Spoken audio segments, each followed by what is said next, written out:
Hello, everyone. My name is Anissa. I work for Literacy New Jersey, Union County. Welcome to the workshop today, sense making versus answer getting in math. Please note this workshop is being recorded. We ask that you mute yourselves right now until one of the presenters asks you to unmute. It is an interactive session. We encourage you to use the chat box for your questions and comments. If you are not familiar with chat, it can be found at the bottom of your screen. Click on it, a panel will open, and you can type in any questions or comments there. The workshop today is being presented by Mark Trushkowsky and Eric Appleton. Mark and Eric are math professional developers for City University of New York Adult Literacy Program. They support teachers at 14 campus programs in New York City and write curriculum, including CUNY High School Equivalency Curriculum Framework and the Fast Track Grasp Math Packets. They will share links to these later. Both Mark and Eric are involved with the Adult Numeracy Network, where Mark is currently the webmaster and historian, and Eric is the president. Mark and Eric are also founding members of the community of adult math instructors, which is a math teacher circle that meets twice a month to do math and talk about teaching. I will hand it over now to Mark and Eric. Thank you, Anissa. That was I'm blushing. Well, welcome everybody. Thank you. You know, like they say on the airlines, you had your choice of workshops, and so we appreciate you coming to join us and talk about sense making versus answer getting in math classes. So I'm Mark. In person, people often confuse us, but I'm wearing the light shirt. Eric's got the dark shirt. Usually we try to like make our clothes look more different, but we didn't coordinate to uncoordinate, but I figure we're all wearing sweatpants and bunny slippers anyway. So maybe that's not such a big deal anymore. So like Anissa said, you know, this is sense making versus answer getting. And so we're just going to jump right in. You know, this is to give a little bit of a background for where this workshop came from, is just to kind of talk a little bit about my history and Eric's history. Just as ABE instructors, we've both been teaching. We started around 2000, Eric a year before me, a year after. But we both started as reading writing teachers, working with beginning adult basic education students. And so, you know, for many of us who taught reading and writing, and certainly for students, there's this expectation that class is going to have discussions, and you're going to use evidence from the text, and you're going to interpret, and you're going to make arguments. And the understanding is that, you know, reading and writing is about interpretation and analysis, but that's not true in math. And so for both Eric and I, you know, we taught for a couple of years, and then when we started teaching math, we kind of weren't able to do that. And so this is kind of, you know, our whole careers, we've kind of been thinking about this idea of like the sense making that happens in reading writing classes, how to bring them into the math class. And so that's the heart about what we're going to talk about today. We're going to share some strategies for ways that we do that. You know, we're both, I would say, I'll speak for myself, you know, these are things that we're still working on. We're still trying to figure out. So we're looking forward to a lot of ideas that you all have as well.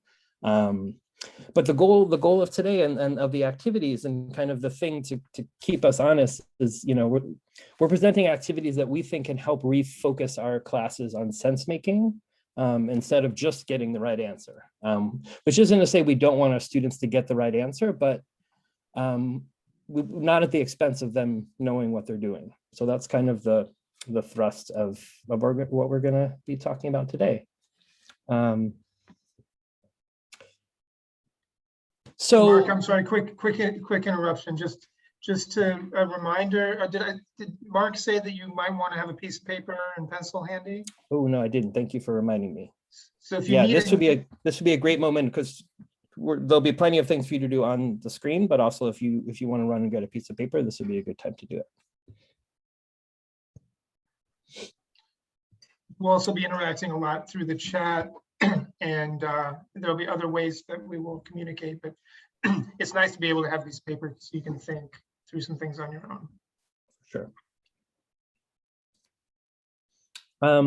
So we're going to start with 3 questions that really have been driving the work that Eric and I have been doing. And so I just wanted, we wanted to share them with you to kind of show what's going on underneath. So the first kind of core question for us is, how do we harness students' background knowledge and observations and build in our class a collective understanding before we even do our first calculation?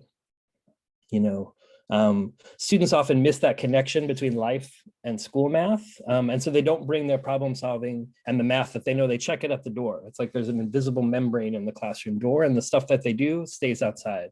And in class, they wait for us to show them the right way to do it. And so we want to kind of break that down.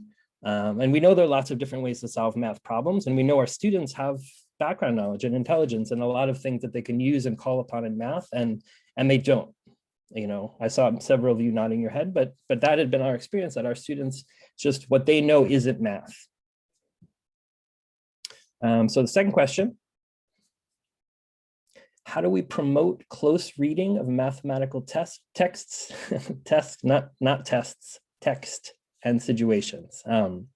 Because we know that details matter in math situations, and close reading is a skill that helps us notice details and use those details. And so, a question we have is this question: how do we help our students understand that, we need to go back and reread and work to make sense of the situation? And the final question is, how do we engage students who move quickly while supporting students who need more time? Just by a quick show of hands, how many of you have been in a situation where, like, you start a question and half your class has finished it and the other half there's just getting started? Okay. And so that's, adult education is always a mixed level class, no matter who's in front of us. And so we all know students come with different levels of experience and facility with numbers, and then there's different reading levels, different abilities to look at graphs. And so some students move quickly and others need more time. And so we really want to create a classroom where everybody's engaged and nobody's lost and no one's bored. We kind of want to serve both ends of those. So that's kind of a driving question we have. And there's lots of, one way that I've handled it in the past, and I've moved away from, but I know a lot of teachers still do, is one way to handle it is you give more tasks. So as people finish it, you give them more stuff to keep them busy while other students are working. And that can be a challenge, right? Because then now all of a sudden there's lots of different things that people are doing in the room. And so in our approach, we like to use the power of the group to make sense together. And so it requires us all looking at the same or similar material. And so the strategies here that we're going to be sharing kind of have that in mind when we're assuming a multi-level class, when we're working as a group. So we're going to, the activities today, like I said, they're going to be modeling some of the answers that we have for these questions, but by no means, these are big questions. These are questions that I imagine will be driving my teaching for as long as I'm teaching. So, I want to start with this idea when we teach reading and writing, we kind of have 2 goals, right? We want to teach students to be able to make sense of the text that's in front of them. But we also have this larger goal of we want them to be independent readers. We want them to be able to read not just the thing that's in front of them, but anything that they come across, especially when we're not there. And so, to that end, we want to start with this question, and this is the first thing that I'll be asking for some feedback. But from your perspective, and please, you can share in the chat, but what are some strategies? What are some things? What do good readers do? Let us know some ideas you have in the chat.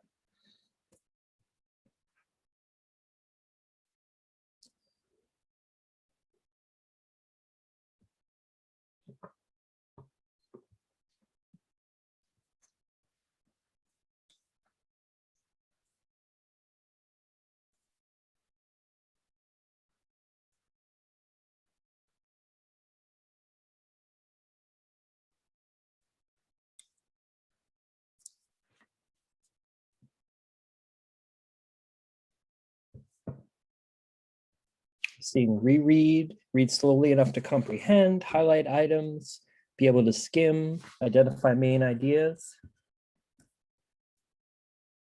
Any other thoughts? What are some things that good readers do? And I don't even just mean in an academic setting, but just in general, in life. read the topic sentence. Okay.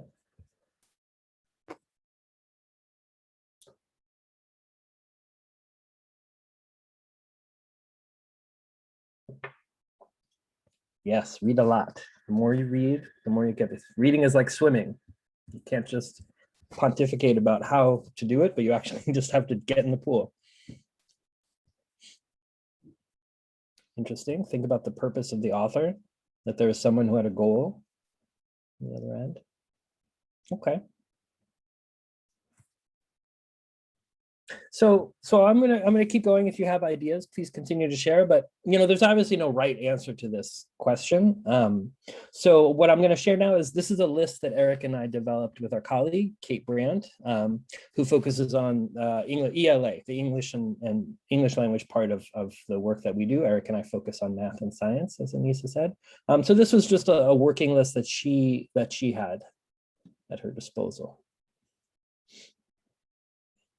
So take a look, connect to prior knowledge, generate questions, visualize and create mental images, make inferences, determining what's important, synthesizing information, monitor our reading, comprehension and applying fix-up strategies. And often that means reading it and recognizing what you didn't understand and having to reread. And using a variety of strategies to tackle unfamiliar words and text. It feels like many of these kind of correspond to things that people said. But the thing, well, I think we have a minute. So what strikes you about these things? What do you notice about these things, or what stands out for you about any of these things? And I would say, we're a small enough group that feel free to unmute and talk about. Please.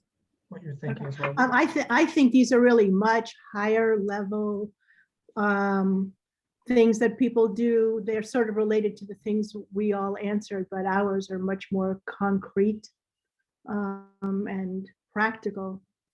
These are much more higher level theoretic. Interesting though, that we're thinking on such different levels. So the impression I had was that good reading looks like a lot of work. There is cognitively, there is so much going on while reading, and not just, the visual input, but thinking wise. One is having to create images, connect with what one already knows. It's hard work. I think it's a lot about actively engaging with the text and not just trying to let not just taking in what's there, but interacting with it and thinking about it and going deeper. I think this is unconsciously, these are a lot of things that we do, but we don't recognize that we actually do them. Absolutely. These are excellent. Thank you for those comments. It reminded me, one specifically, and I'm sorry, Asa or Asa? It's Asa. Asa, I'm sorry, thank you.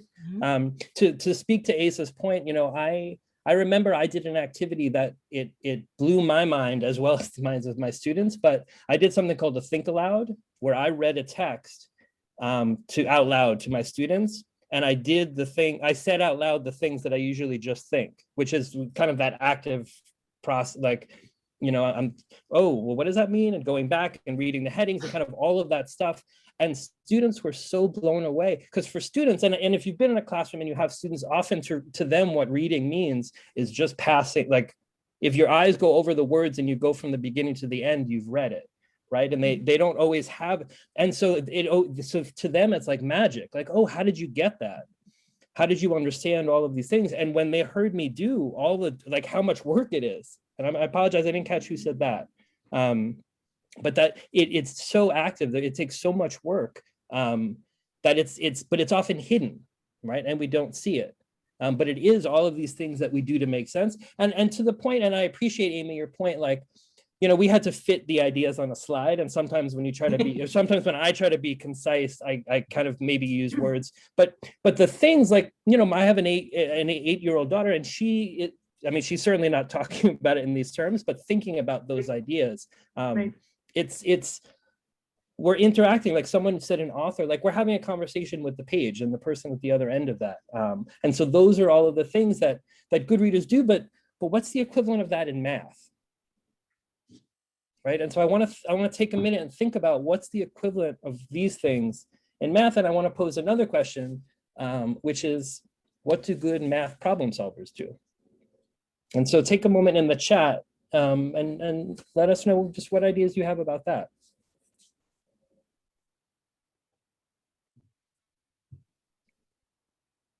Oh, finally. It's different. Wow.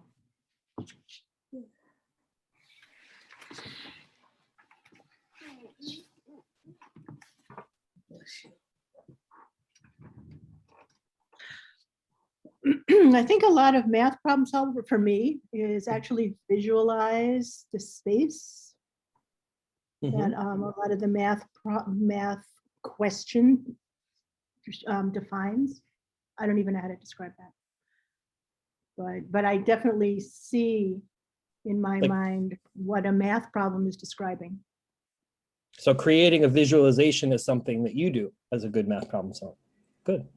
And I tell my students a lot of times to try to ignore the numbers the first time they read the question, because they get lost in the numbers sometimes and they can't figure out what is this question actually asking me. So I try to have them, like I said, ignore it and figure out, just read it first. So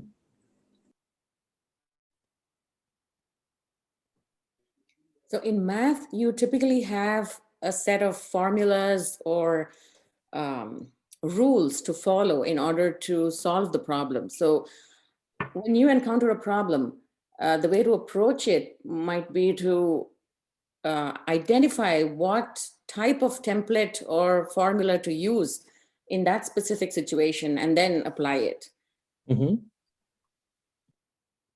Okay. So again, to this one, there's no right answer. But so these have been some great answers that you've shared. And we just to kind of give a sense of how we're approaching this problem, I just want to share a list that Eric and I came up with when we were planning for this session.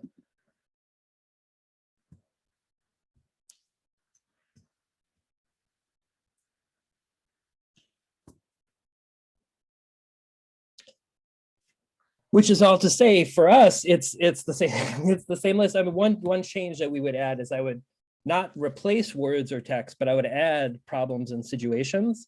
But all of these things that we've kind of find our way and make our own sense. That's kind of what we're trying to do. Like, or what we're thinking about how to bring those things and how to help students do these things for ourselves. And so before we go on, just one last quick shout out to a math educator, Annie Federer, is, Eric and I, when we were really at a place where we were really trying to like figure out the language for talking about this, we saw a presentation and she gave, and it really inspired us and this presentation. So a shout out to her. If you're familiar with Notice Wonder, she's kind of the person who made that. And if not, you will be. So I want to talk a little bit about students, because we don't have any students here, unfortunately. That's always the issue with a professional development setting. We have our own experiences with students, but there are no students here. And so what we're going to do, we're going to try something. I'm going to share in a moment a sample of student work. And what I'm going to ask you to do is consider a couple of questions. The first one being just, what do you notice? And so we're going to do that in a slightly, Eric in a moment do you have the link set up? I will. Okay, so while Eric is setting up the link, I'm going to send you to a page called Jamboard. Has anyone had experience with Jamboard? Okay, so some people yes, some people no, some people, that's totally fine. We're going to be very simple with what we do with it. But what it is just a whiteboard. It's a place that we can engage together. So once Eric shares the link, you'll come to this page. And all I'm going to ask you to do is, this is the sample of student work. So you'll look at it and you'll click right here and you'll get a little sticky note and just share something that you notice. But you'll write what you actually notice. Don't just write ... And then you click save and it'll put your note here and you can just move it to the side. And so just take a couple of minutes and look, there's not too many of us, but if it gets a little crowded on the page, if you move up here, you can, it's the same work, but just we wanted to give people space if they needed it. So Eric, you can share the link. Where And did if you you have any click questions, again? I'm sorry. Show us one more time. Where did you click to get that So sticky right up note? at the top, where the sticky note is right here. It's like a little square with the corner folded up and then some lines there. And if you're not comfortable, it's also totally acceptable because I'll have the picture up. You can just write it in the chat. But what are some things you notice when you look at the student's work? See that at least a few people, maybe 4 or 5 people have made it into the Jamboard. Let us know if you're still having trouble getting there.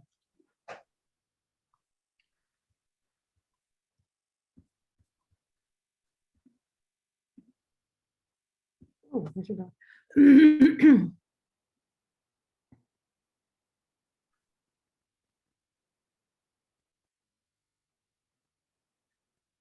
Why is this not working?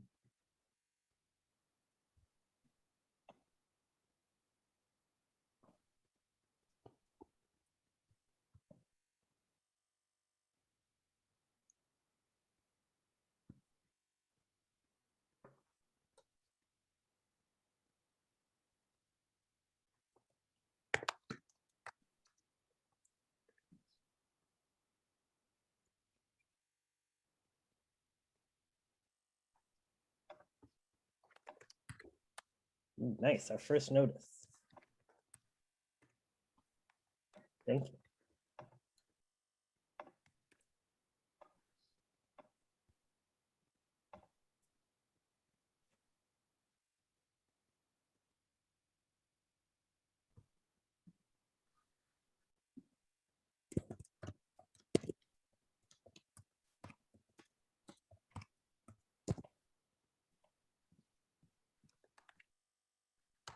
You might switch to the 4th slide, Mark. Oh, are there people there? Ah.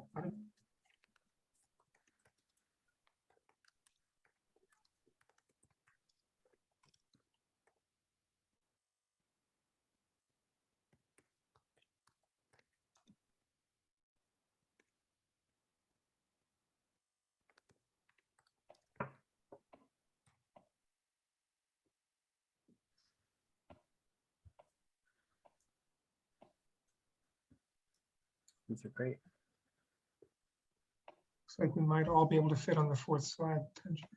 Well, maybe then I'll take this That was me, by the way, Mark. one. Yeah. No, then I'm gonna just ignore That's it. Well, you can rewrite. I just want to, if it was someone else, you could put it there, but you should feel free to put it in the 4th.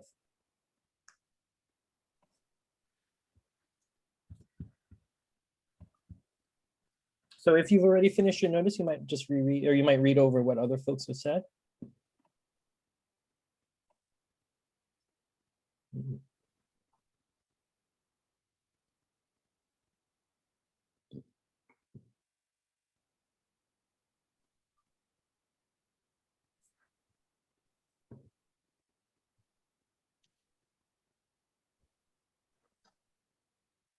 So we'll take about maybe 1 more minute noticing, and then we'll start talking, we'll start sharing together.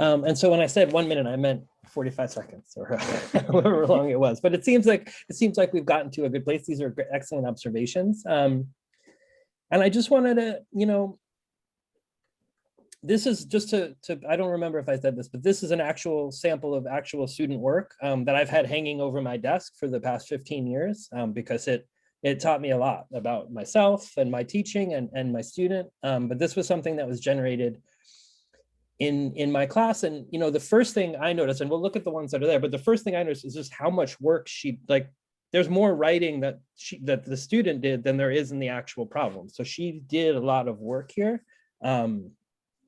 And, she rewrote that problem. Can you see my cursor as I'm moving?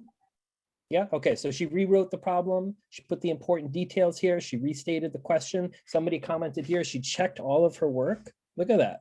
She did it all. She did the things that we told her that she's supposed to do. So I wonder if we can hear, maybe, I'm not sure who said this, but automatically, or well, I'm curious about this one, automatically equated difference to subtraction. To whoever wrote that, if you're comfortable, would you mind unmuting yourself and telling us a little bit about what you meant or what you noticed that made you write that?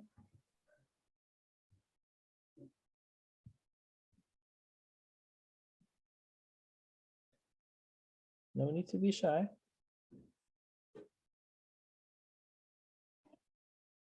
Amy, were you trying to unmute? No, I muted myself because I did not write that one. I'm sorry, it was me. I couldn't get back to the page from the Jamboard. I'm sorry. Oh, no worries. Would you mind telling us a little bit about what you noticed or kind of what you saw? To me, it appeared that the person just read the word difference and automatically assumed, or maybe stopped comprehending that they just automatically equated that to subtraction without really trying to go any farther. And then when the person did come up with their answer choice of 27, they didn't take that 27 and put it back into the original problem to see if it made sense. Right. I think she actually did put it back because she added 27 and 8 to come up with 35. So she was focusing on the number values, assuming that subtraction was correct. So she did the operations correctly, but not the comprehension. Right. And to synthesize those two comments, it's like she came up with the 27 and she did put it back, but not in the situation, but in the calculation, right? That's how she could get the wrong answer, but the answer checks, right? Her check works. And yeah, I mean, just to, again, that was what was so, she did everything I told her to do. She rewrote the problem. She read the problem several times. She underlined the key words. She wrote down the key points, the information she was going to need. She rewrote the question. She explained why she did what she did. She explained her thinking. I knew to subtract because the key word in the first sentence was different. She had done all of these things, but all of those things that I had told her pulled her out of what the point that kind of Anne and Amy made collectively, like of not going back to that situation, not dealing with it as a situation. She was a mother. Like she had all of the information in her experience that she needed to figure out this problem, and she used none of it because she was doing what I told her to do. And so that was, it was a moment for me to have to process that, and to kind of think about because, a couple of people have meant subtraction usually means difference, but not always. And so, yeah. So, I mean, if you've been in a math class, you've likely seen work like this, and there's different aspects of it that you might have connected to, but students who come up with an answer that doesn't make sense, right? If the age difference between a mother is 35 years and her son is 35 years, you can't actually be 27 years old, right? But so that became my goal. That's like now the goal of every math class I teach, and the goal of the activities is that we're going to be looking at now is getting answers is not bad, but when getting answers when it gets in the way of them understanding what it is that the situation is asking for and what it is that they're doing, then that's a problem, right? And so the question one of the questions we've been thinking about is, how do we slow students down and get them to focus on what the problem means and what the situation is before they move so quickly to computation? So I'm going to pull us back here.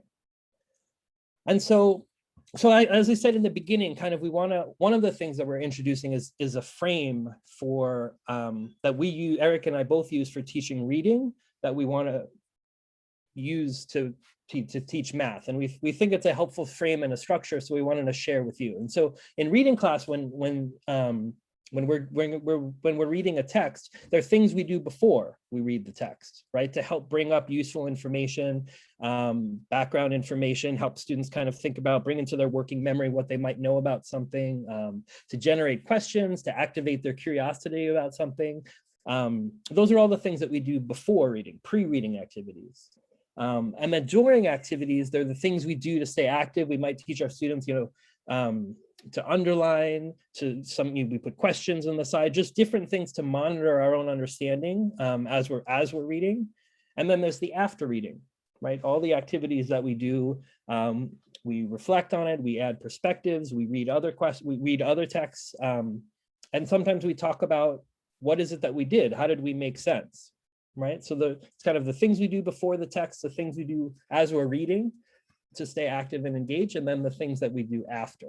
And so the structure that we're talking about is shifting that into the math classroom, right? So before problem solving, the things we do before we look at that problem, before we read, to help them bring up some helpful information to their working memory and generate questions and activate curiosity and interest, right? The same things that, the same goal of the pre-reading is the goal of the before problem solving.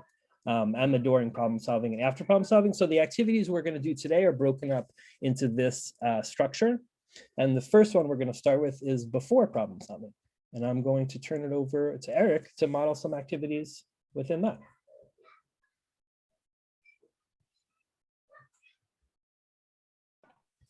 So I'm going to model a couple activities with you all.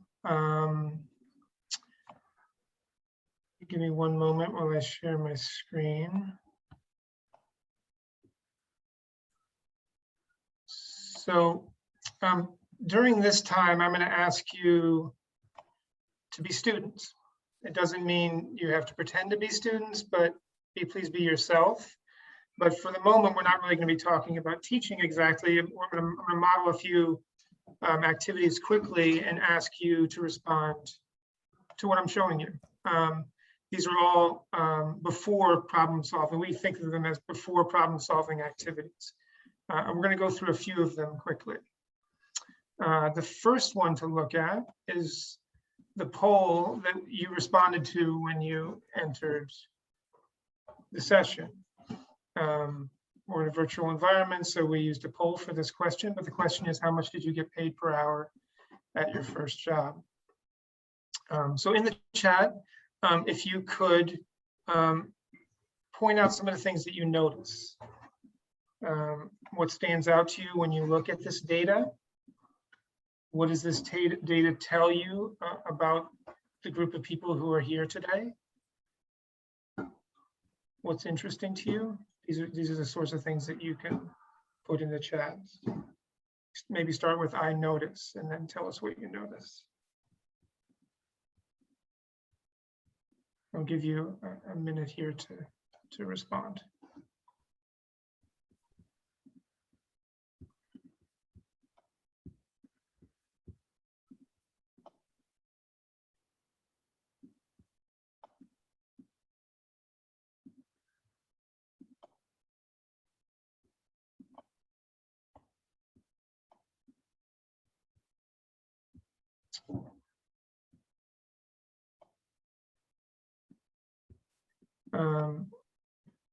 So thank you, Paul and Asa.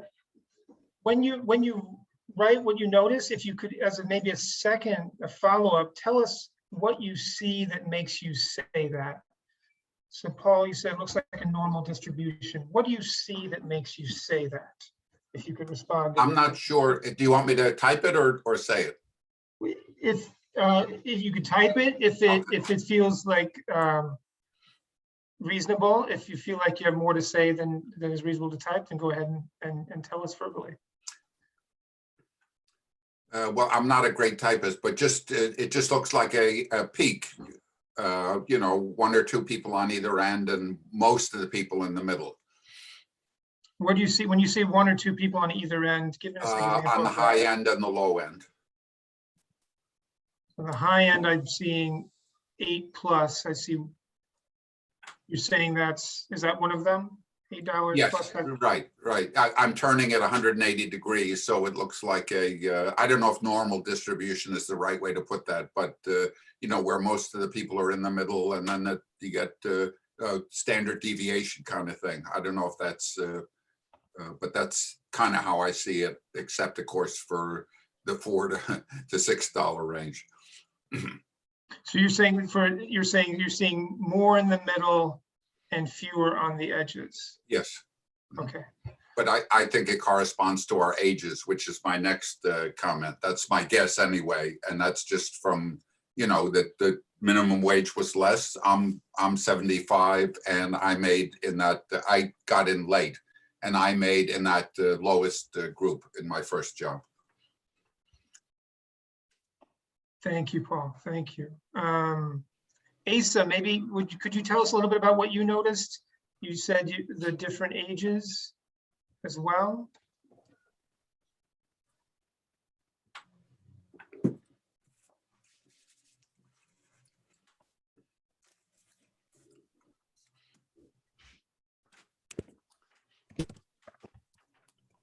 May take a minute for people to unmute, and sorry, I can't see everybody at the moment, so help me if I apologize. I wrote, I typed in my response. I agree with Paul. I related the minimum wage to the age groups. So what do you see that makes you say that? I feel that the lowest wage there was for a much older, was for an older adult. And then as you can see, the $2 to $3.99 wage, I would think of that as someone being maybe a 60 to 70-year-old person. And then as the minimum wage increases, then the age of the participants actually become younger. Interesting. Okay, thank you, Asa. Thank you very much. And Amy, you wrote the largest group received $2 to $3.99 per hour, which was the minimum wage range about 30 plus years ago. Yeah. Tell us a little bit more about that. Well, I assumed that most people who earn $2 to $4 an hour were starting out in minimum wage jobs, so they were in their late teens to maybe mid-20s. Similar to what Asa said. So my assumption is it was everyone's first minimum wage job, and thinking back to my own, that's $3.50, I think was the minimum wage when I was doing that. So we're mostly older. And the big assumption, I guess, is that these were all minimum wage jobs. Right. Great. Thank you. That's great. So I want to show you, we're going to just talk as teachers just for a moment here. With this activity, which we did through using the poll, we have usually done this with chart paper in our classroom. This is the way we started to do this. And when we're using data and teaching graphing in our classes, we try to collect data from students and make graphs. This is a way to do it on the fly, so that students, you draw this template here and the different columns, and then students put in their own data by taking like a dot label and just putting it in the appropriate place. And there's many different questions you could ask where people are building a graph as they go. Each dot represents a different person. This was from a large workshop with many participants. But you could ask a question like this, and you could hang it outside of a classroom door, and over the course of some weeks, maybe people could add data and you could see it grow. You could maybe put up a poll for the whole program and see what kind of data is there. So in this case, we're using it to activate some background knowledge and curiosity about the data we're going to look at in a minute. In an online environment, you might use Google Slides to do a similar thing in the classroom. So this is an example of a Google slide. Let me just drop out into a different mode here for a minute. You could share a link where students could actually grab a circle from the edge and put in their data individually. right? So this is a way this could happen in the class. Or, you maybe if it's early on in the semester, or students aren't that comfortable with technology, maybe the teacher would do it live, like in response to the chat or in response to people talking verbally. But either way, it could be sort of actively responding to students' their own data. So let me just one moment drop back into presentation view. Okay, so again, put on your student hats again. We're going to look at some data together. It is related to that first question we looked at when we started class today. But the data has the following title. The title is "The Price of Bread and the US Federal Minimum Wage." What I'm going to ask you to do is make predictions about what you think that data will look like. What do you expect to see based on that title? So if you could respond in the chat, let's start quietly and we'll just do some work through writing and through the chat, and then we'll, after a while, we'll unmute and talk about it. But let me just give you a minute on your own to respond in the chat. What predictions can you make about the data we're going to see? What do you think it'll look like? If it's a graph, what do you expect that graph to look like? If it's a chart, what do you think you will see?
As you write, I'm going to move some of these. I might not be able to keep up with all of them. I'm going to move some of these to the presentation.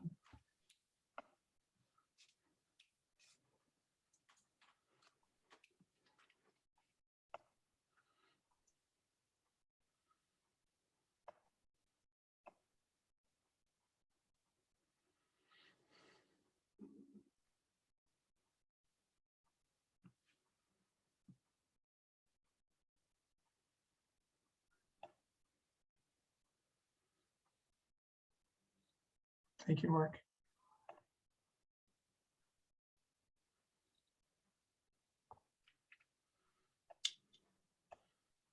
So let's talk here a little bit together. Actually, I'm sorry, one moment.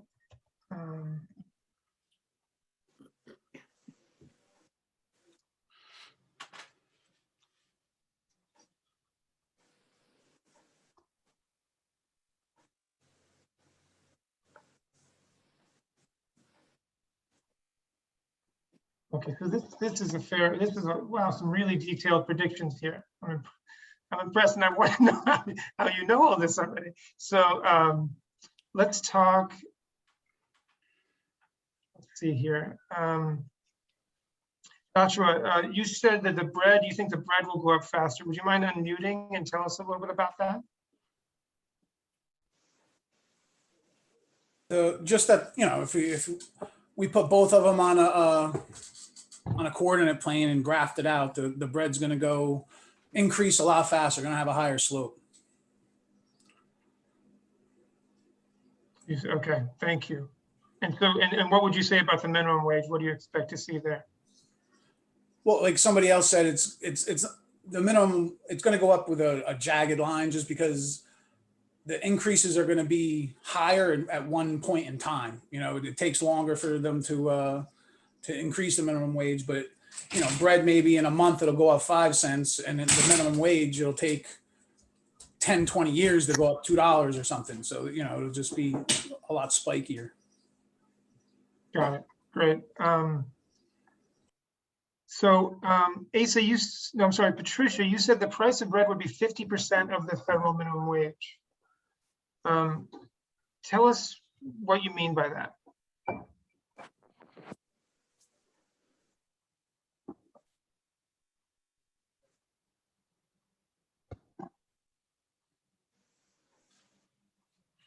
Now I'll unmute myself.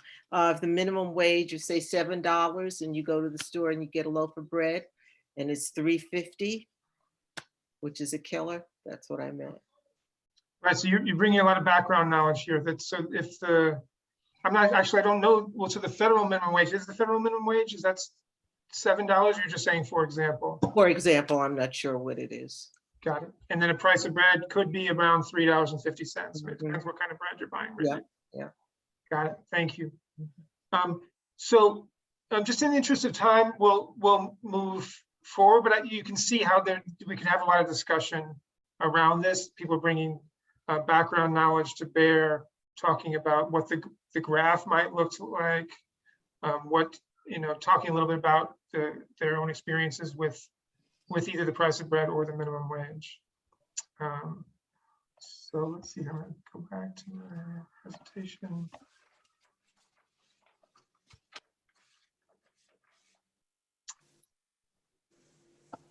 Okay, so we're going to look at a graph of the data.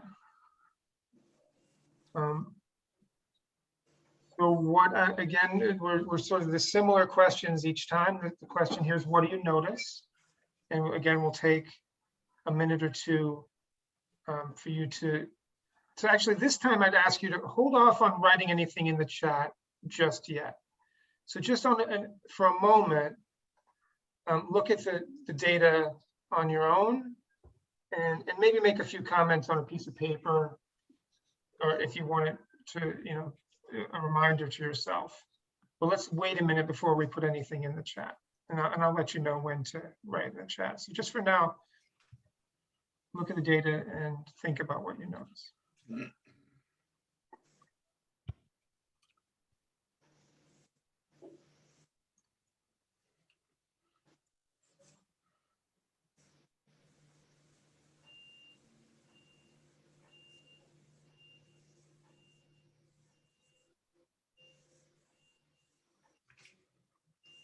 You might check to see if it confirms, or denies what your predictions were. Any new things that are interesting to you?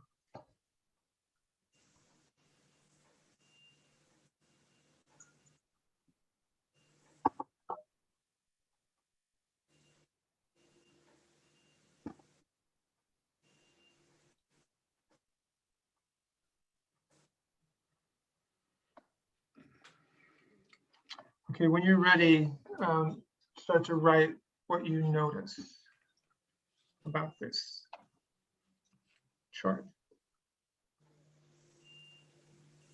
this graph.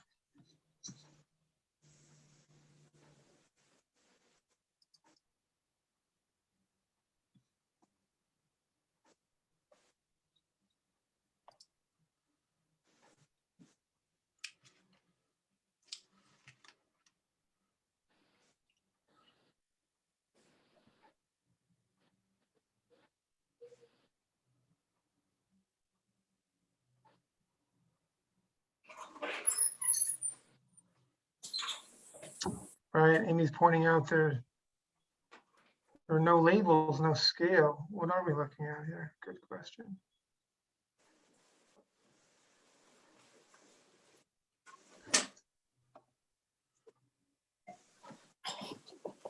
You big cat. Joshua and Ann point out that the first data point, there's no green bar. And both saying that maybe there was no federal minimum wage. Joshua makes a good point because he thinks that they had bread at the time, whenever that was.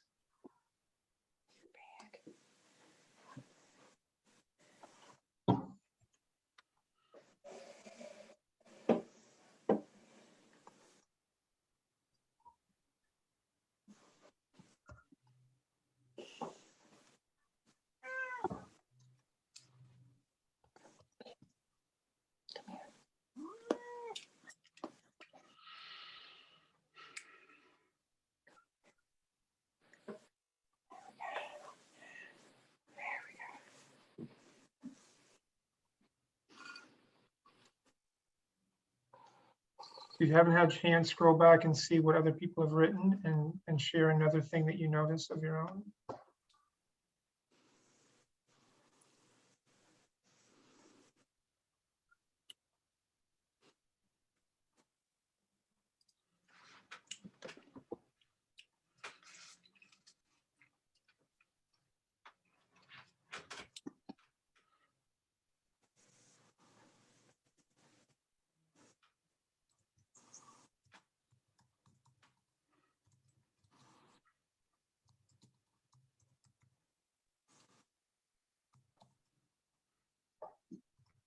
Okay, so does anyone want to unmute and talk about what they notice?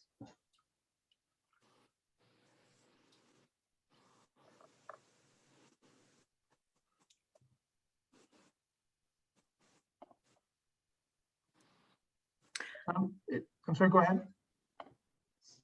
What was that? Go ahead. And I'm sorry, is it Vani or would you? Yes, it's Vani. Vani, could you explain? I see that you just wrote, but could you explain? You said the price of bread is increasing much faster in the latter data points. Mm-hmm. So if you look at the initial data points, especially the 4th and the 5th, you see it is, maybe a 4th or even less than a 4th, the yellow bar, the size of the yellow bar as compared to the size of the green bar. In fact, in the 4th, 5th, 6th as well, but in the more recent points, it's a 0.75 of the minimum wage. I mean, the rate of growth, I mean, not the,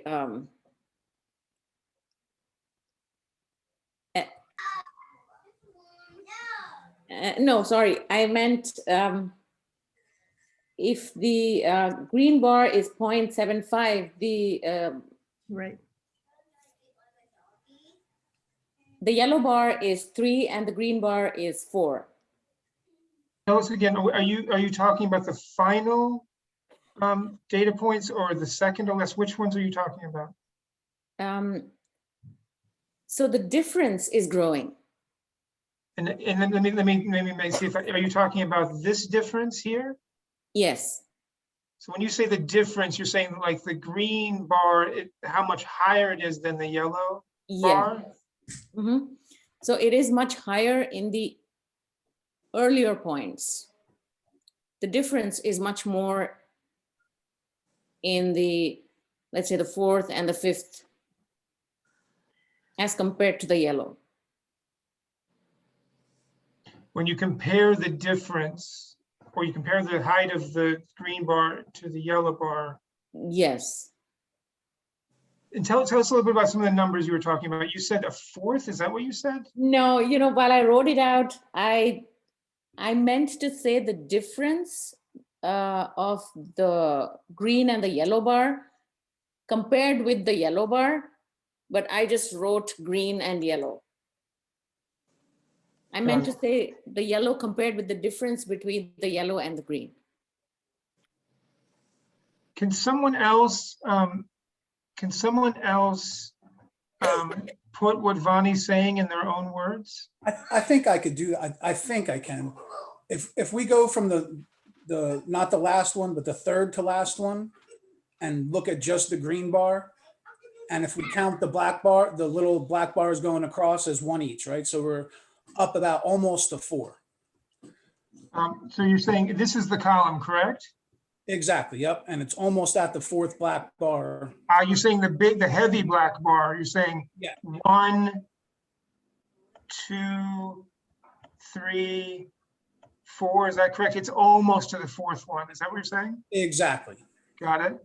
And then if we compare that to the last one, it didn't double, right? Because the last one's just over the 7th bar. So we're talking about this one here. So 1, 2, 3, 4, 5, 6, 7. And what do you mean when you say it almost? It didn't. I'm counting the heavy black bar. So if you count the very bottom one, which one I would assume to be 0, you know what I mean? And then we're skipping the light bars and we're just going to the heavy black bars. So we're at one is where your mouse is there. Then we're going up 2, 3, 4, 5, 6. It goes up a little bit past the 7th one. Got it. And so this is, okay, 7 is here. Yep. So we didn't double from the 3rd one to the last one. No, we didn't. But if we look at the yellow bars, we more than doubled from the same time period. How do you see that we more than doubled? Well, because the yellow bar didn't even get to 1 at the 3rd one. It's almost 1, yeah.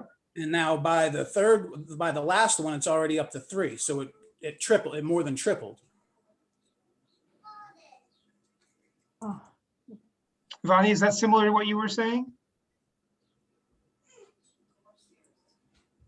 So I'm just saying now that increase, the percentage increase is much higher in the bread in the last 3 than the minimum wage.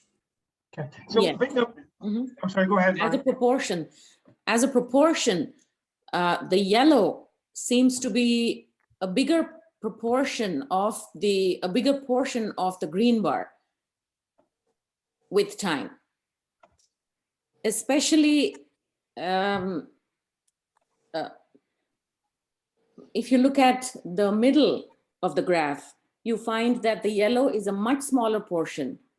And gradually it's growing to consume a bigger and bigger part of the green bar.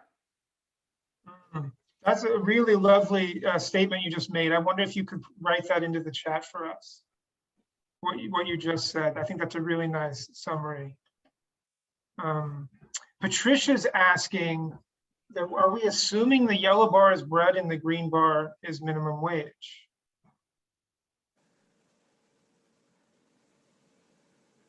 Does somebody want to respond to Patricia's question?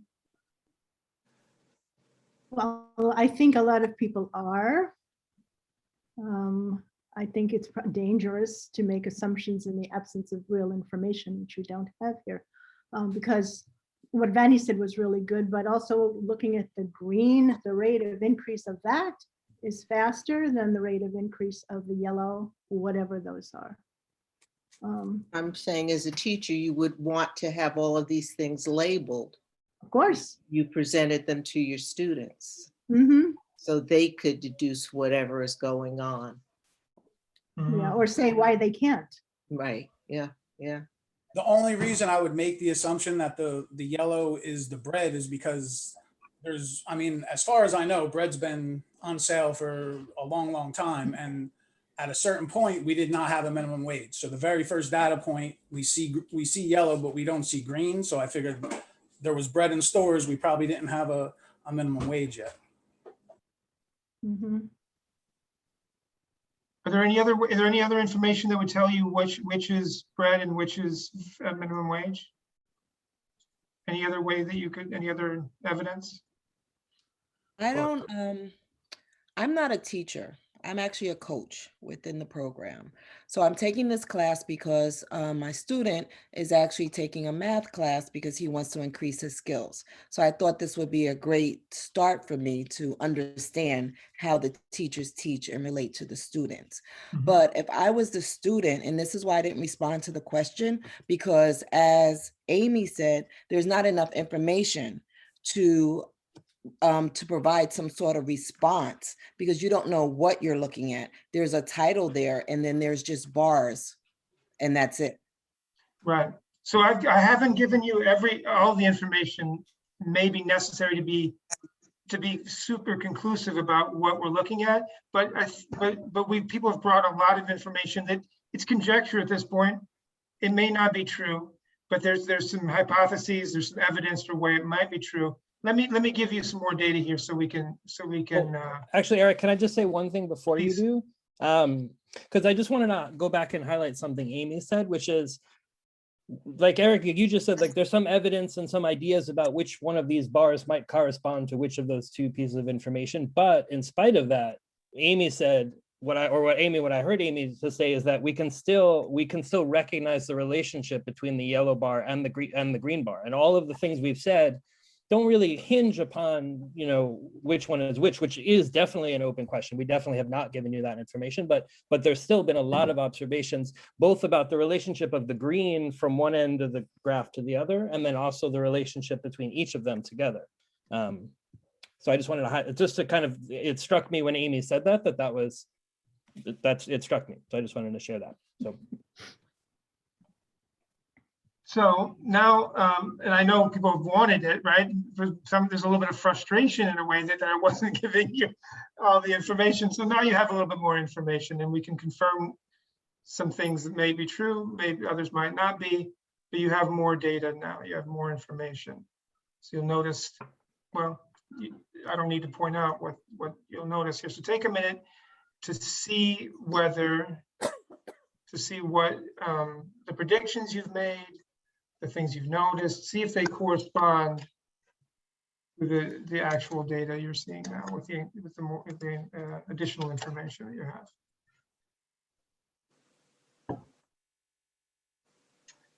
And while you're doing that, I'm going to ask you to consider this additional task. So you previously, I asked you, what do you notice? When we looked at the numberless graph, we looked at the graph without numbers. It had the visual information, but it didn't have numbers.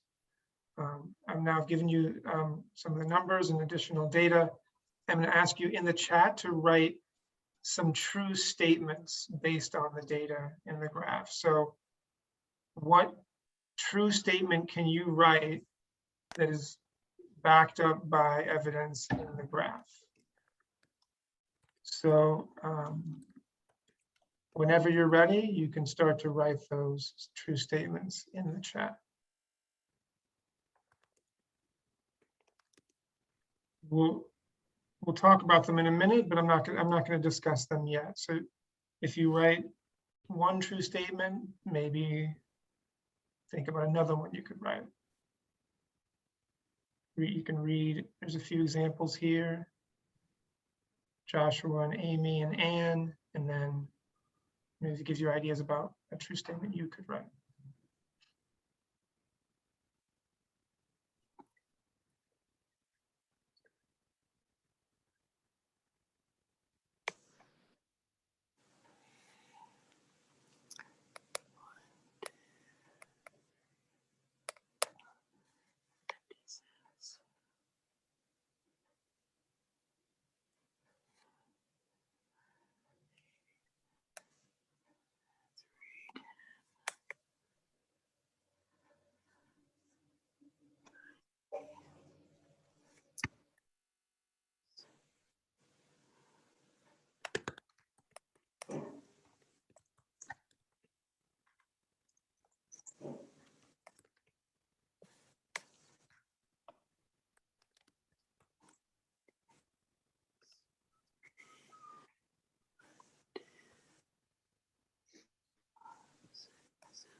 So I just want to draw our attention to one of these statements. If we were in a class, an actual class, we would spend more time with this, and Mark will talk about that in a moment.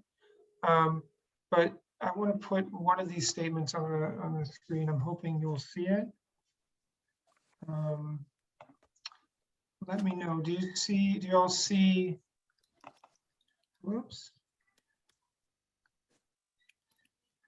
I'm not sure if that's legible or not. Do you see the statement, the price of bread has increased 30 times while the minimum wage has increased 24 times between 1940 and 2010.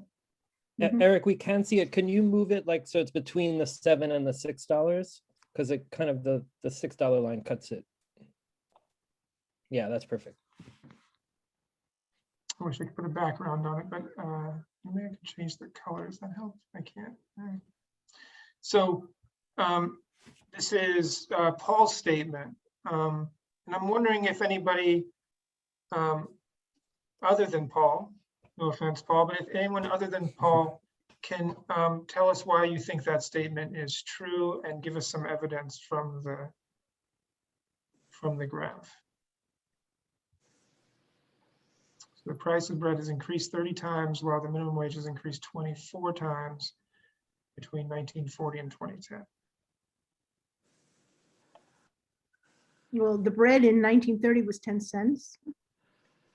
And in 2010 is $3. So that's fairly clear cut. In 2010, it was Three. Mhm. $3. And when you say it was clear cut, what do you mean? Just to be more explicit for us. Well, looking at the bar graph for 1930, it just shows that it was, well, it doesn't show at what rate it went up from 10 cents to $3. But the beginning picture shows 10 cents in 1930, and the end picture shows $3 in 2010. So what that increased rate looks like, I don't know. Got it. Thank you. And how, so that's, the price of bread has increased 30 times. There's some evidence for that happening. What about the second part? Could anybody else tell us whether they believe that's true, and if they have seen any evidence in the graph? The minimum wage has increased 24 times between 1940 and 2010.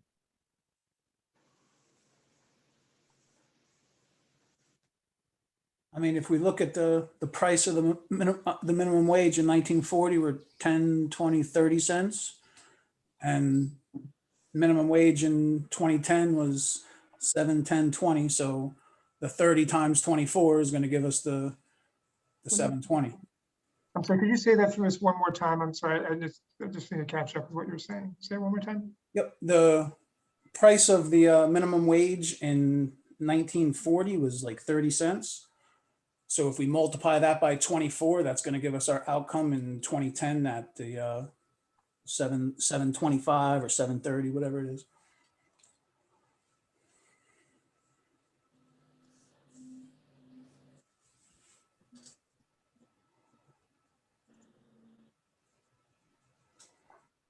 Got it. You know, and there's a little bit more information that I didn't give to you. And it's just one thing I forgot to do here is I forgot to give you this chart.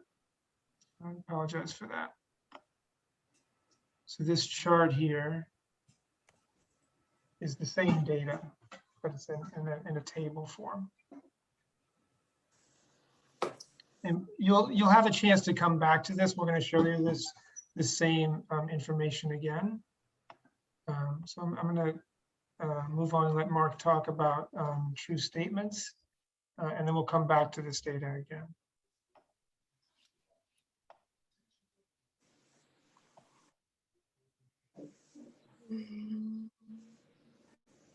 Sorry, I was muted. Actually, Eric, can you go back one slide just for a moment? Yeah, absolutely. Sorry. So I just want to say one, there's so many different ways to use true statements in class, and it's something that I really enjoy. There's a lot of directions, but I did just want to point out one thing that Eric was doing as something that we both try to do, which is, all of this, but in particular here, our role here is inviting students to make these statements and make observations and help them verify those statements, and to help verify the statements that other people have made. And so as soon as, the first thing that's the same way students always ask us, is this right? They're going to ask us when a student makes a statement, they're going to look at you, they look at us and they say, is that true? And we can certainly answer them. But one thing that we can also do is we can have other students, you can put it to the rest of the class, because and you have to find that balance, right? Sometimes we want students to struggle a little bit, but we want it to be productive. And so if if they can't, you want to step in and you can answer, but it can also be helpful, and in particularly, when we want students to make sense, the less sense making we're doing for them, the more sense making they're doing for themselves. So I just wanted to kind of put that out there, and kind of, it was something that I noticed Eric doing, and I know that he was being, in his head, I know that he was being explicit about that. So Eric, if you can advance, please. So we're going to take a minute and kind of stop and review the activities we've done. And remember, this is before problem solving. You guys have done so much work and so much sense making, but we haven't even looked at the problem yet. We haven't given you a question. So we just want to stop and kind of look at the activities we've done. So on the left-hand side there, you'll see, the first we looked at a graph in student data. In your case, you're not students, but we looked at a graph from our data, our collective data. We made a prediction from a title. We looked at that graph as a slow reveal graph, which is when we say slow reveal graph, what we mean is we gave you part of the graph. And as many of you pointed out, we didn't give you all of it, right? We stripped away some of the information and then we slowly revealed it. We slowly put that information back in. We removed the question. Eric asked, I should have kept count, but at least 50 times, what did you guys notice? And then again, that final activity of having you all write true statements. And so I just wanted to kind of be explicit about the things we're doing. And then also on the right side, these are all from that list in the beginning, right? These are the things that we want, that we're teaching. We're teaching the content, but we're also teaching students that this is part of what it means to do math, right? To connect to prior knowledge, to generate questions, to make inferences, to determine what's important, to synthesize information, and to monitor your comprehension, and when necessary, apply fix-up strategies. So before we move, I kind of just want to give us all a moment to take a breath and look at what it is that we've done. And the question I'd like you to respond to in the chat, or wherever you're more comfortable, if you'd like to put it in the chat, or you can unmute yourself. But did you have to use those strategies? Did these activities call upon you and make you connect to your prior knowledge? Or did they make you generate questions? Did they make you generate, or did they cause you to make inferences?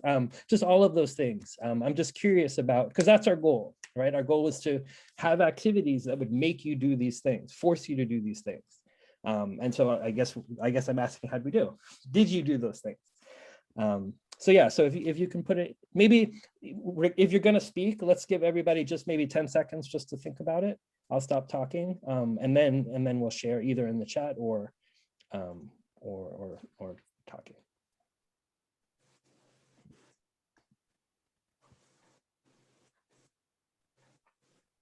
Okay, I'll start. I think I did all of these things.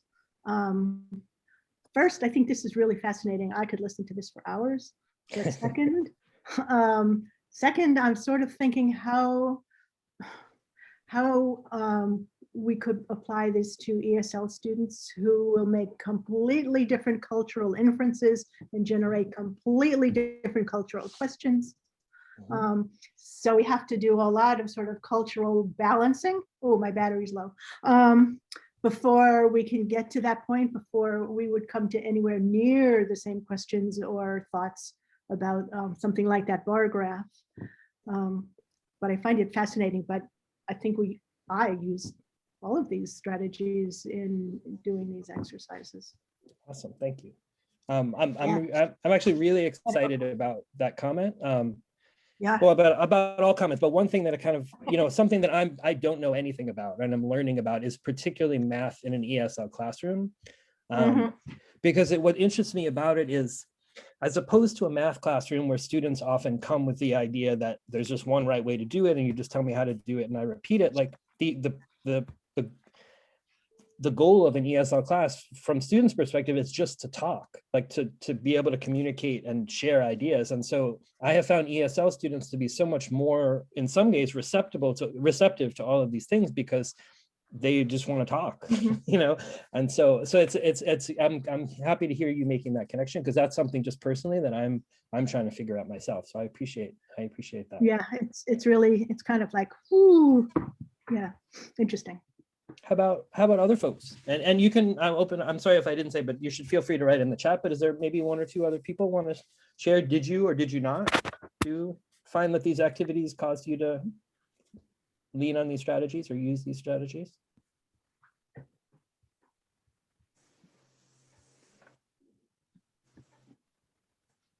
Wow.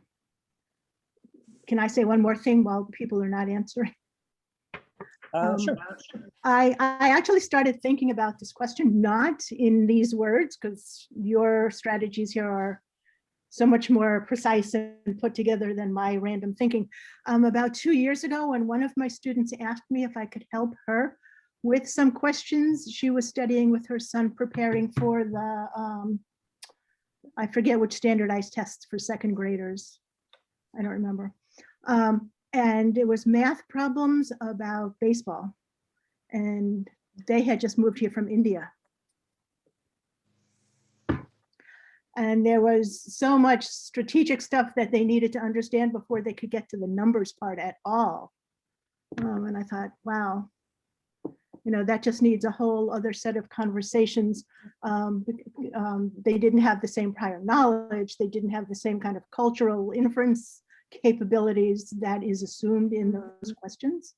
Mhm. And they didn't know what was important. None of the things in your sense-making strategies worked for them in answering those math problems until they got all of the non-numeric parts of your strategies sort of worked out.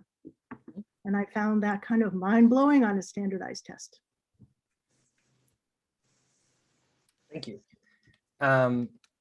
So I guess I'm going to keep this question in there. I'm not going to pull it back, but I'm also going to give us a little bit, something else to think about that same question. And I just want to, just for a moment, return to our friend Paulina and her son, because when we looked at that work, we saw how my student's answer got in the way of her sense making. She was so focused on the keyword, to the operation, to the answer, and kind of didn't use that to bypass the sense making. And so based on the strategies that we've seen so far, I just wanted to take a look at kind of what that would look like, because we spent a lot of time with the graph, and we're actually going to return to that graph. But just since we spent some time from a student's perspective, I just wanted to look at that.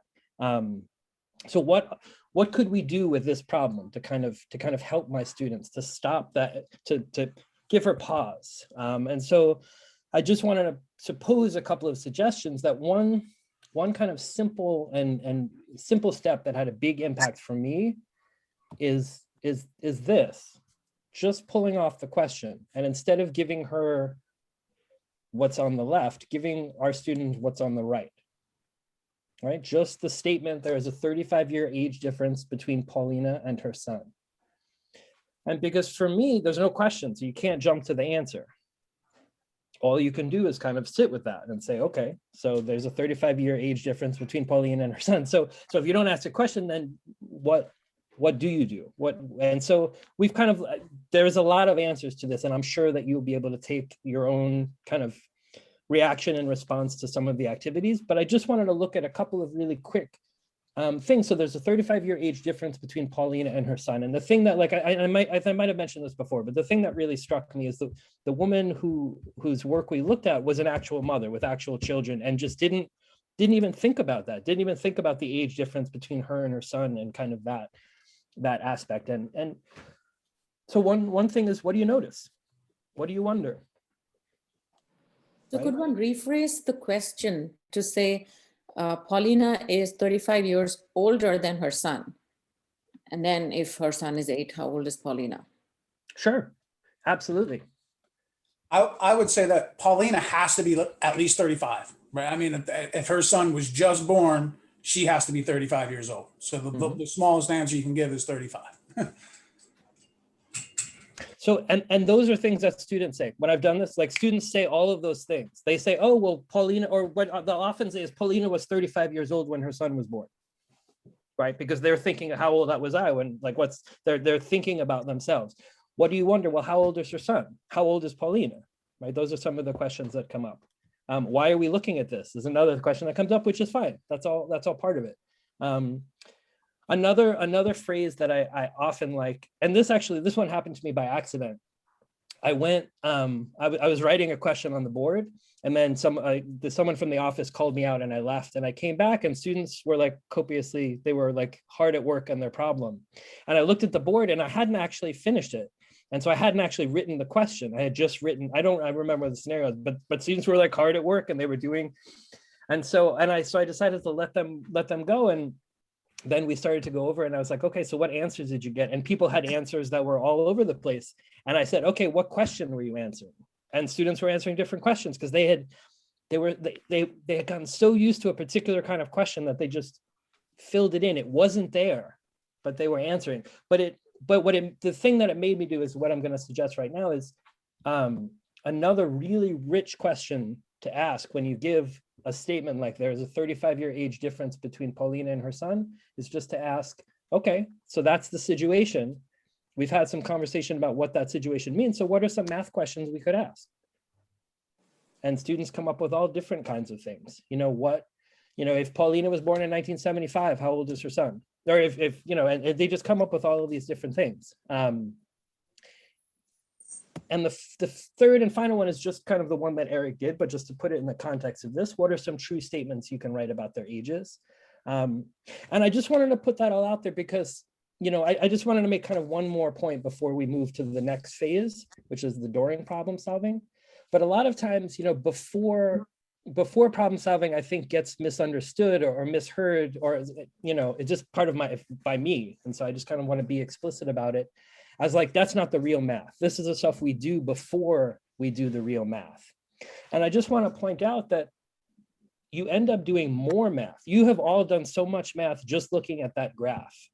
So much mathematical reasoning, and I'm not just talking about sense making. You've done actual math in the same way that when students, what questions could we ask? And they're doing math when they're thinking about, well, if Pauline is 8, or excuse me, if her son is 8, if her son is 10, they're doing 15 different addition and subtraction problems as opposed to just the one. And so I just kind of wanted to park that there and just make a case for how much math there is to do before that first calculation. And I think, let me just check. Yeah, so I think I just wanted to put that out there, but now we're going to continue our work and explore our data set about the federal minimum wage and the price of bread, and shift to our second phase of mathematical sense making. So Eric, I'm going to give you back controls and hand it over. So back into our data, our graph, and our table of data here, you'll notice that we now have a question for you to consider. I'm asking you to look at the data, think about the graph, the chart, and the data, and answer this question. Based on the data above, when might people earning minimum wage have struggled the most? So what was the point when people earning minimum wage may have struggled the most? What I'd like you to do is take a few minutes on your own on a piece of scrap paper and a notebook and start to think about that question. So I'm going to go ahead and mute everyone, and I'll set a timer here for 2 minutes. When the 2 minutes are up, we're going to go into breakout rooms so you can talk to each other about your thoughts so far. So 2 minutes of just independent work and independent thinking time here. Any questions before I mute everybody?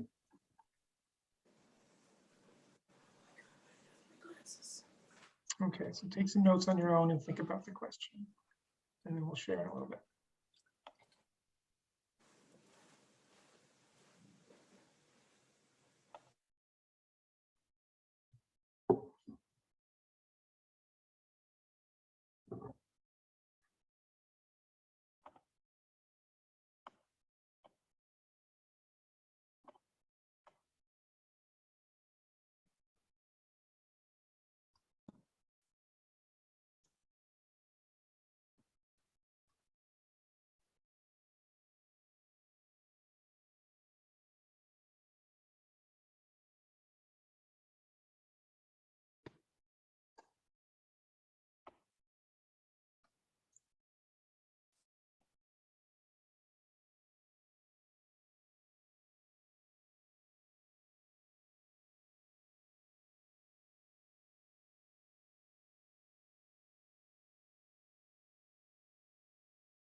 So in a class, I would probably give you all more time independently. I definitely would. I think both Mark and I see the value of independent thinking time. Just in the interest of our time together, we're going to cut this short a little bit, but we know that it's important for students, everyone really, to have a little bit of time to think on their own before sharing their thoughts so that they're prepared for the conversation. But I'm going to move us on just because of our own time together. So in breakout groups, we're going to ask you to do a little work together. I put a link to the same Jamboard we were looking at earlier. You'll notice there are some new slides. If you already have it open, you don't need to open it a second time. But if you don't have the Jamboard, the link is in the chat. In the breakout groups, you'll be with 2 or 3 people. And Anissa, Mark, and I will be there available as well if you need help. I'm going to model quickly what the Jamboard looks like. In one moment here. Let's see here.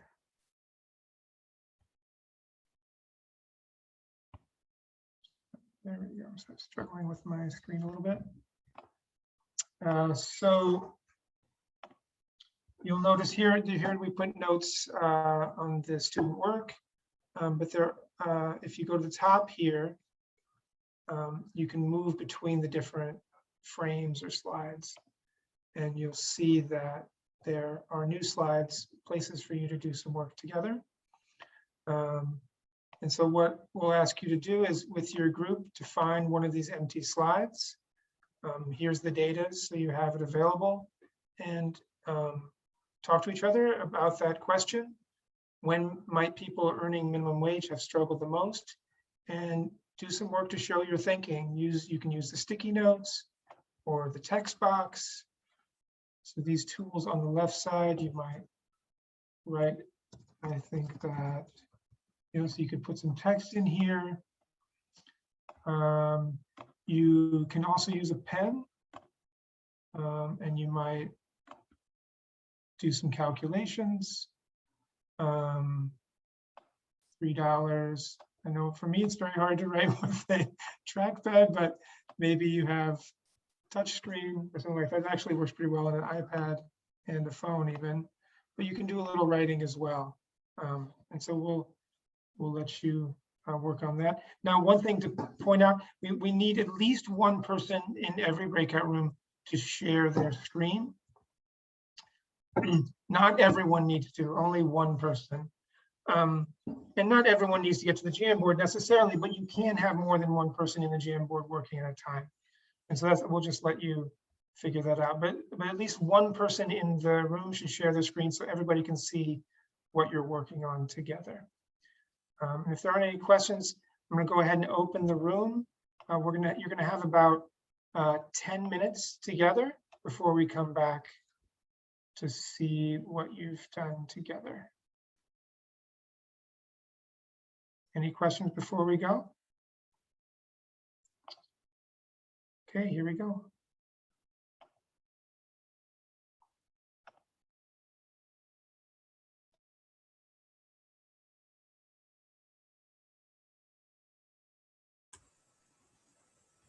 Hi, Amy. Hi, Joshua. Hello, how you doing? Good. Thanks. Just the whole group? Yeah, I think so. There's only like 10 people. Well, Amy, you might try sharing your screen. Are you able to share? Oh, I can. Perfect. Okay. I didn't even think to try. Yeah. Okay. So you could both work, if you're both in Jamboard, you could both work, or you could just talk and make comments together. It's up to you. I think Okay. Josh was here as well. Yep, I'm here. Yep. Okay. Well, I don't know which is easier, but I don't care if everyone does it through this one. I don't know. Okay, anyway. So the biggest struggle? Oh, I think it would basically be the highest, the year that it's the bread is the highest percentage of your pay, right? So, Right, Right. right. Which was this century. yeah, with 2010s, I Yeah. haven't done the math yet, but that's what it's looking like to me. Yeah, the 2000 and the 2010 were about 40%. The bread was about 40% of the wage.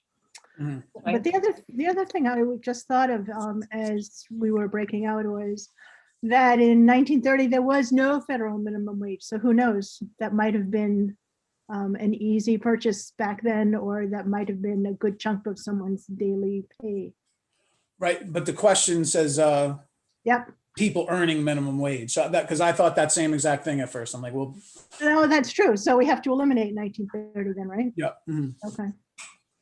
But like I said, I thought the same thing at first. I'm thinking, well, they had to make the federal wage for some reason, right? So Do you want to write that down, Joshua, as a point to start with? oh, sure. Maybe in the text, either text box or.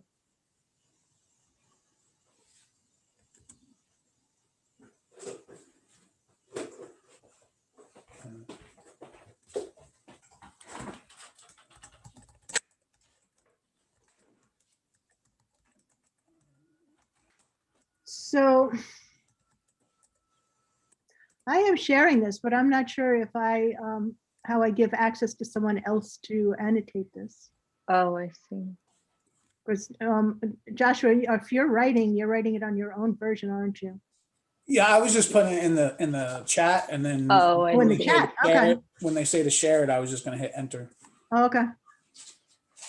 I know there's a way that I can let you annotate my shared screen, but I don't know how to It do would that. probably be in your settings then, Amy, so not to worry. You could type it in the text box, Amy. Would guess that help?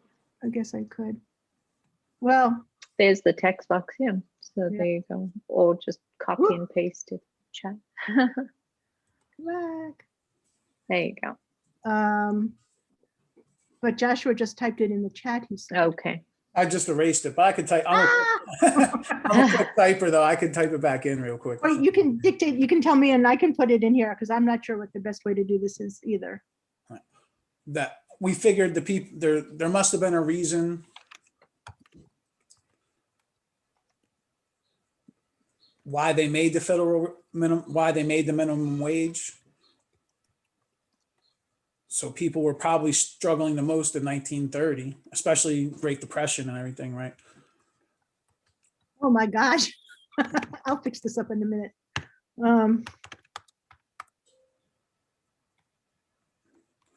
But since there was no minimum wage, we had to eliminate that.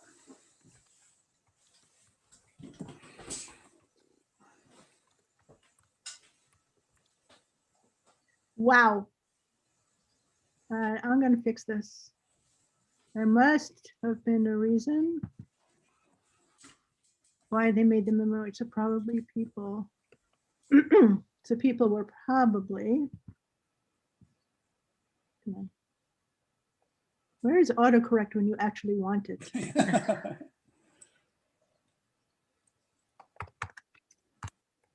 Okay. Suffering the most, but since there was no minimum wage, we have to eliminate that. Okay. And then, Oh, you just have go instead of to there, and right before eliminate. yep, I do. This is after I told someone in a previous session she had a typo in her slide. It's a little different typing on the fly than presenting a typo with your presentation. Yeah, I raised it only because I wanted to make a point about what really messes up students' thinking sometimes. Oh yeah, absolutely. And what was the, this century.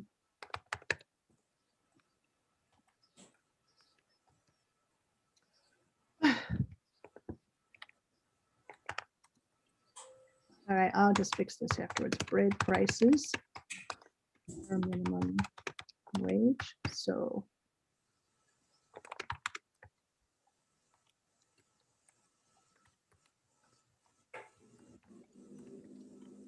right? That's what we said?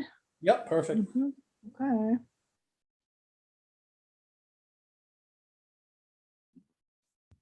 Now that went by so quick. Eric is going to start talking in a second, but Vani, just to answer that question, just so you were asking it, if you click on the side of the Jamboard, like away from where you were typing, it kind of waits till you're done typing. So if you click to the side, it'll drop in. Do you want to show us what you mean, Mark? By the way, I think you're going to be sharing that. I really apologize for, closing the rooms abruptly. That was an accident. I don't know, as you know, we're all learning how to teach online, and it's never perfect, right? So in the breakout rooms, you can set a timer, and I did set a timer just to help myself. But there's also an option where you can say, when the timer's up, alert me, don't just close the rooms. I forgot to check that, so it just closed the rooms. But my apologies.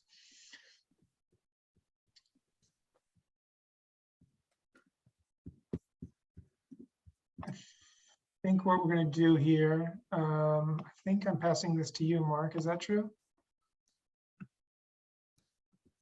Oh, yeah. Yeah. Do you want me to take it? Yeah, why don't you go ahead and share your screen? Yeah. Okay.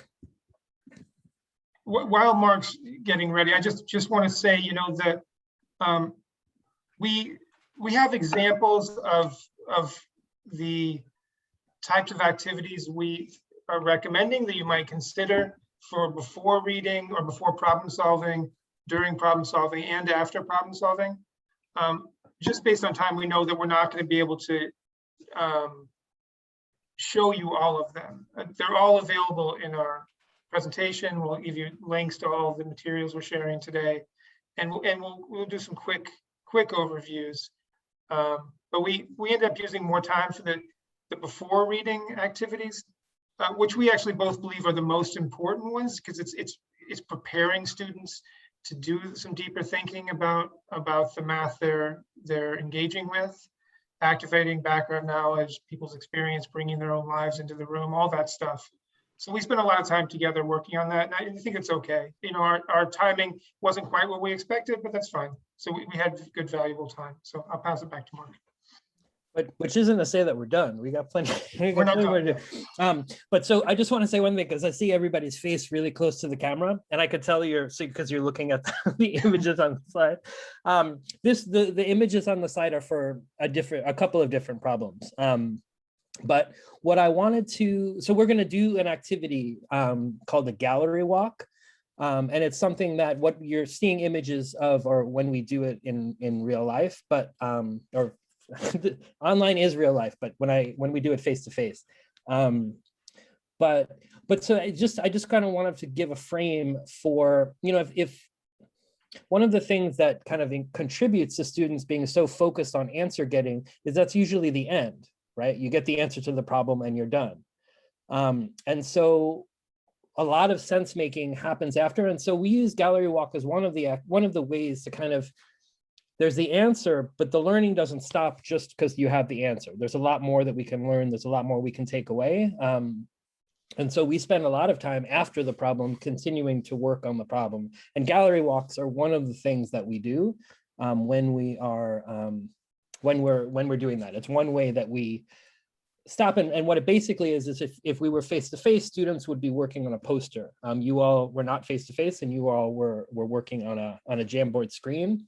But the idea is that students walk around and they kind of can, one of the things I like about it is they choose where to go. They're kind of walking around the classroom or scrolling through the Jamboard and they have Post-its in their hand. And the thing we ask them to reflect on is to kind of look at the work of the other groups. So people who might have approached the problem, approached the question from a different way, a different perspective. Excuse me, and with their Post-it notes, what we're asking students and what we're going to ask you in a moment is just one thing you appreciate about the thinking that's on the poster, or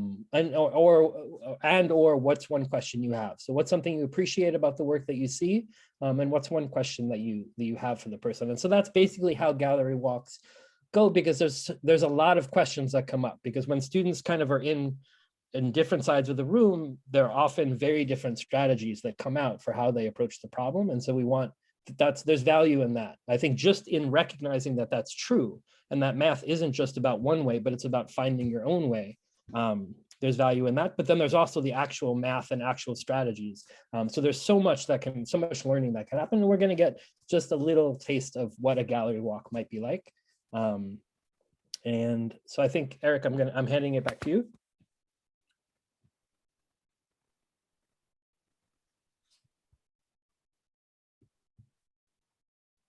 You're muted. Sorry. So Mark, am I sharing the Jamboard? Is that what we're looking at? Yeah.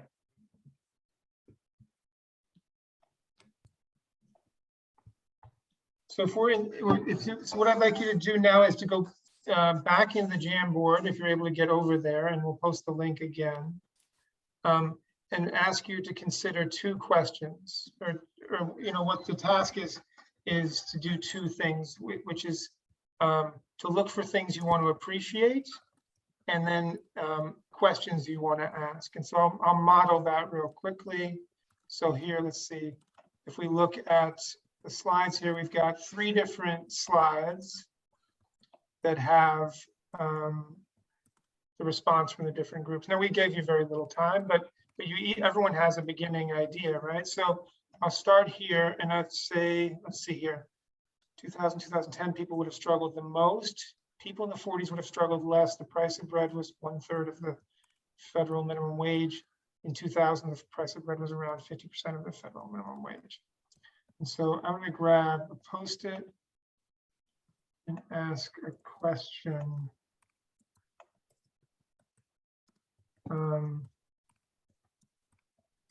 It was 2000 or 2010 harder for people on minimum wage.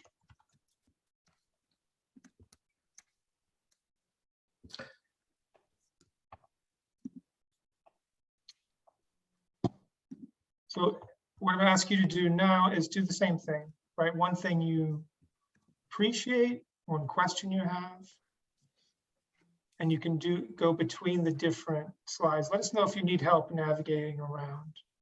And Mark, you put the link in the chat one more time if it's necessary. Yeah, I'll put it right there. Put it right now. Let's see here.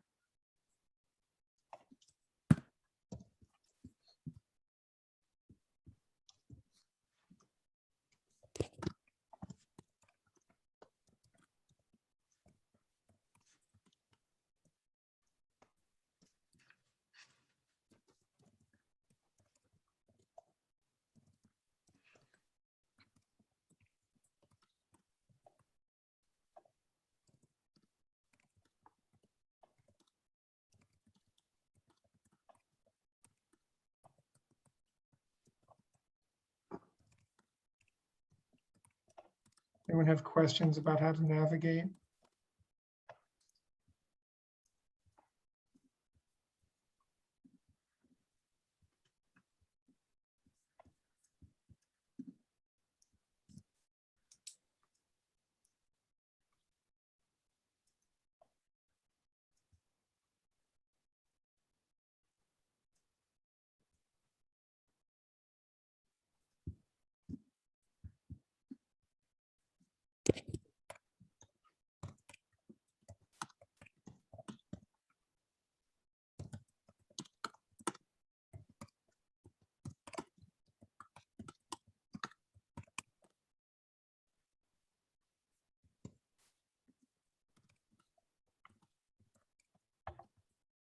I can't.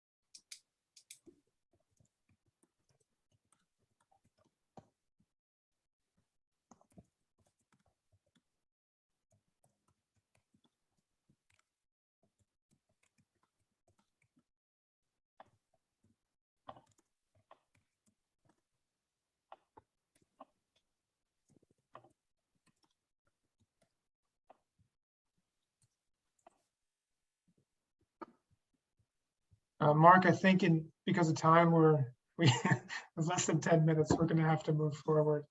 People, feel free to keep adding comments in the Jamboard. We could keep working on this for the next 2 weeks if we wanted to. The Jamboard's not going anywhere, so it's there. And these are the sort of activities that clearly wouldn't all be done in one session, and we wouldn't do all these activities. These are just a sort of a sample of different things that you could do. I think I'm passing it back to you, Mark. Is that true? Yeah, I'll take the share. Can everybody see my screen? Yes. Well, okay, good. Thank you. Sometimes in the back and forth. So just to kind of pause for literally a second. But so what we just did was the during problem solving. And the one thing I want to point out is that, that question required interpretation, right? What it meant for people to struggle. It's not, you all had to make some decisions about what that actually meant, which meant that there's more than one possible answer. And so that was by choice, right? Because that's part of that sense making, to determine what's important. Even within the question itself, we want to determine we want to give you the opportunity to determine what's important. And then again, that presentation and discussion of group work and other people's perspectives is really only possible with a question that requires interpretation. If it's a very straightforward question that can only be answered one way, there's not really much discussion you can have because everybody did it the same way, right? And so when in the questions that we ask, we can kind of get those multiple different strategies out, and that's when students can discuss and learn from each other.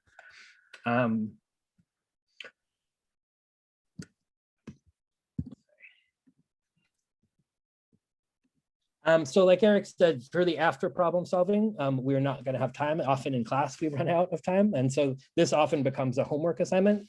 You don't owe me anything on Monday, so I'm not going to give it as homework, but just to kind of go through it. One thing I really like to do is sentence starters, because writing is a really helpful way for students to kind of reflect and think, but a blank page can be very daunting.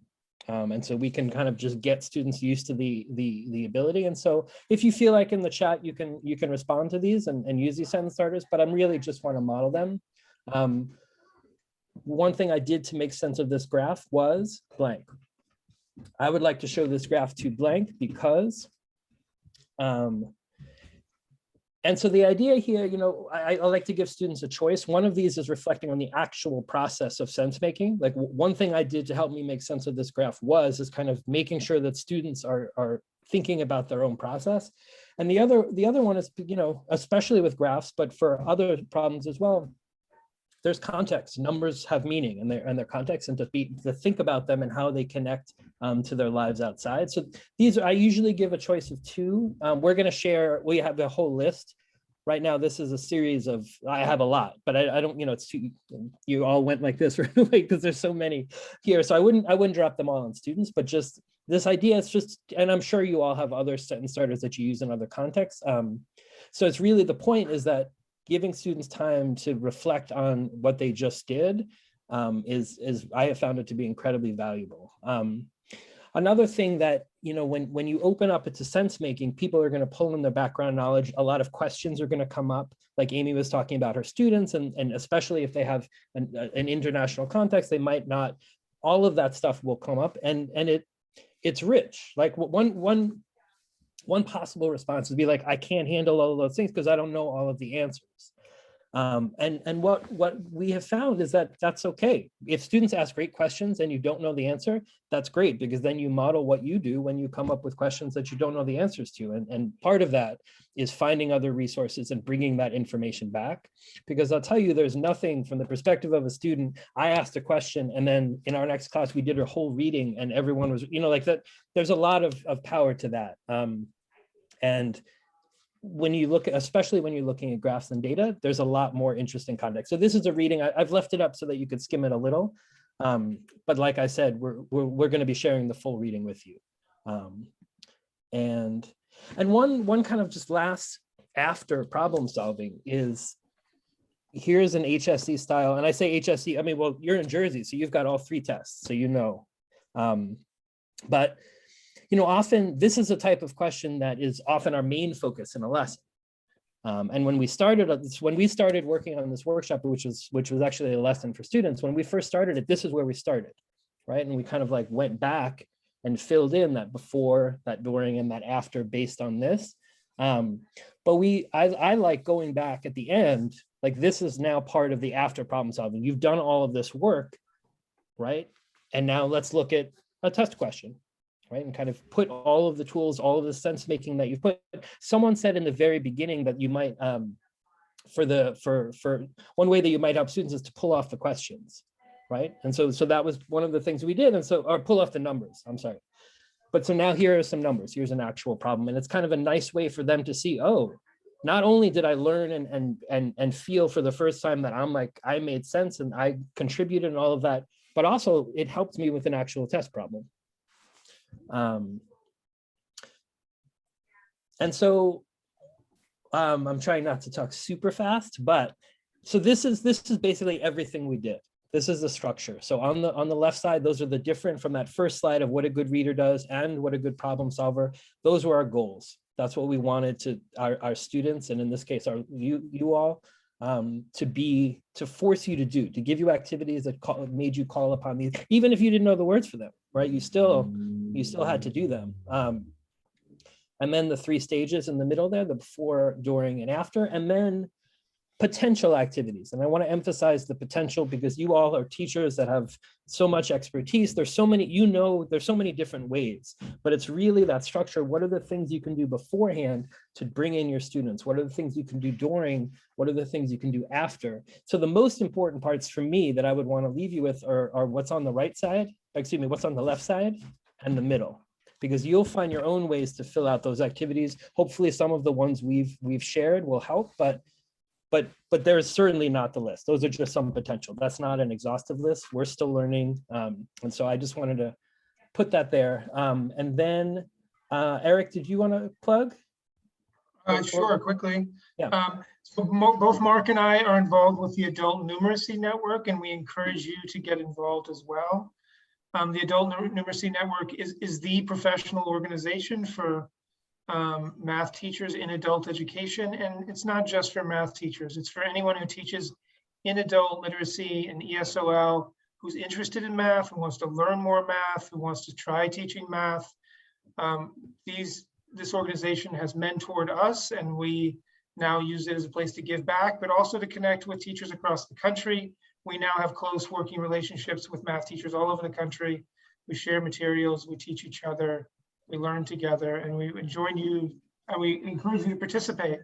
Membership is just $20 a year, I think, right now, and you get a newsletter and you become part of the network. So we encourage you to join us. Yeah, and please reach out to us if you have any more questions about the Adult Numeracy Network. Thank you. That was just the right amount of time because my daughter slipped me a candy and I absentmindedly put it in my mouth, so I couldn't talk, but now I can. One thing, just before I advance the slide, the website, the adultnumeracynetwork.org has a lot of teaching resources. So we hope that you join because it'll allow us to stay in touch. But even if you don't, I would check out the website because there's a lot of resources there. And it's not just because I'm the webmaster that I say that, or I guess it is because I'm the webmaster because I know how much is there. But at the end, I just want to say thank you very much. I hope that this is just the beginning. Please continue. Let's continue this conversation. There's our contact information. Our text, our emails are there. If you're on Twitter, you can join us there. But I'm going to, Eric, can you put in the chat the links as I'm sharing these things? Yeah, they're all there. All the links are there. Okay, so please, if you click, or Eric has put in the evaluation form, that's from Literacy for Life. That's part of that's the conference workshop. So please provide some feedback, but it's incredibly helpful for us too, to kind of hear what we could do better and what resonated with you. Everything that the student handouts are available within Whova. There's I think a download link, but we're also, and you should click on that link now so you have it. This bit.ly has all of the presentation materials, and we're going to drop in the slides because I just saw some people taking pictures. So after we're done here, we'll put the slides in there as well if they're helpful. So all of that will be at that web address, bit.ly/NJersey all of that. And then just a final the plug for the teaching resources, collectednewyork.org. It's funded by the New York State Education Department, but it's open to all.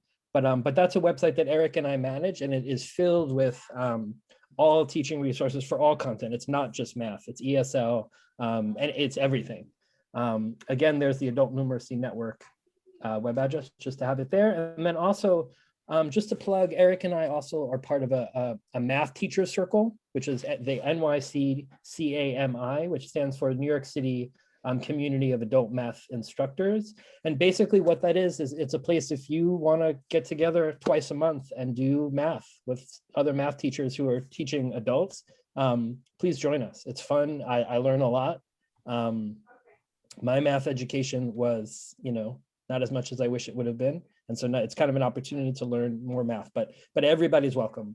And that's basically everything that's on the slide. So thank you all very, very much.